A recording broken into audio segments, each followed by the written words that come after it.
How to comment on your content on Facebook professional mode.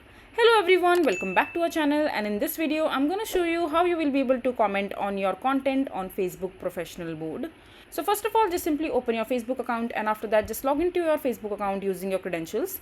And once you have logged in into your Facebook account, in order to comment on your own content, all you have to do is just simply click on the profile section from the top right corner, and over here just simply click on the three dot menu icon from the profile itself and click on turn on professional mode, and just turn your professional mode on in your Facebook account.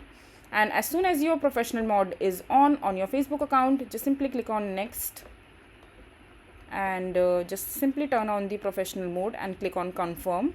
All you have to do is just simply click on your profile section again and scroll down until you see any particular post that you have posted on the Instagram. So for example, I don't have any post in my Instagram, but I have this particular date of birth thing. So just simply click on the comment section over here and just write any comment in the comment section and click on send.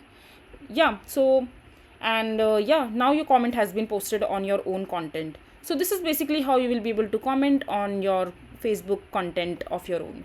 So I hope you find this video to be helpful. So that is it for this video. If you find this video to be helpful, make sure to hit that like button and don't forget to subscribe to our channel for more such informative videos, and I'll see you the next time.